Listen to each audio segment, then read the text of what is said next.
Hey everyone, so here's something interesting. I've been eating potatoes pretty much every day for the past few months, and it got me thinking, what is this actually doing to my body?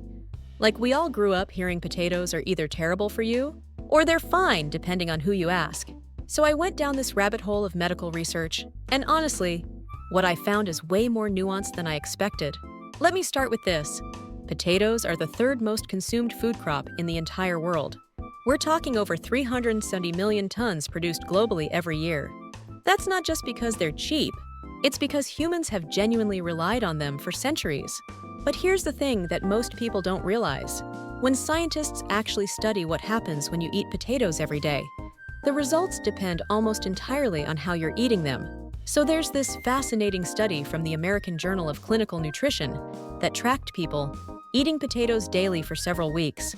The researchers wanted to see what happened to their blood sugar, their weight, and their overall metabolic health. And you know what? When people ate baked or boiled potatoes, their blood sugar control didn't get worse. In fact, some markers actually improved slightly. But here's the catch, and this is huge. When the same people ate fried potatoes, everything changed. Their inflammation markers went up, their blood pressure increased, and their risk factors for heart disease got noticeably worse. This makes sense when you look at what's actually in a potato. A medium-sized potato has more potassium than a banana. We're talking about 900 milligrams compared to 400 in a banana. It's also got vitamin C, vitamin B6, and a decent amount of fiber if you eat the skin. The problem is that we've essentially demonized this vegetable because of what we do to it. French fries and potato chips aren't really potato problems. They're oil and salt problems. Now let's talk about what actually happens in your body. When you eat potatoes every single day, your gut bacteria start to change. There was a study published in Nutrients Journal that showed the resistant starch in cooled potatoes, like potato salad or leftover roasted potatoes, actually feeds your beneficial gut bacteria. This resistant starch doesn't get digested in your small intestine, so it travels down to your colon, where it becomes food for the good bacteria living there. These bacteria then produce short-chain fatty acids, which are linked to better immune function and reduced inflammation. But here's something that surprised me. The glycemic index of potatoes, which measures how quickly they spike your blood sugar, changes dramatically based on how you prepare them. A boiled potato that's been cooled down has a much lower glycemic response than a freshly baked potato. We're talking about a difference of 20 to 30 points on the glycemic index scale. That's the difference between a moderate spike and a significant one. There's this population study from European countries that followed over 50,000 people for more than a decade. What they found was pretty eye-opening. People who ate non-fried potatoes regularly, like 4 to 5 times a week, didn't have increased risks of heart disease or diabetes compared to people who rarely ate potatoes. But people who ate fried potatoes 2 or 3 times a week had a significantly higher mortality risk. I'm talking about a 2% increase in mortality risk for each additional serving per week of fried potatoes. Let me put this in perspective. If you're eating a baked potato with some vegetables and maybe a bit of olive oil, you're getting fiber, potassium, vitamin C, and some complex carbohydrates that your body can actually use for energy. Your body breaks down those carbs into glucose, which your cells need for fuel. The fiber slows down that digestion, preventing massive blood sugar spikes. The potassium helps regulate your blood pressure. And here's the thing, most people don't get enough potassium in their diet.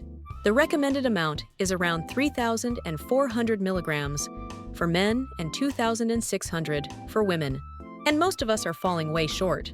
But then there's the other side of this. A Harvard study that followed over 120,000 people for 20 years found that increased potato consumption was associated with weight gain over time. On average, each additional daily serving of potatoes was linked to gaining about 1.3 pounds every 4 years. That doesn't sound like much, but it adds up.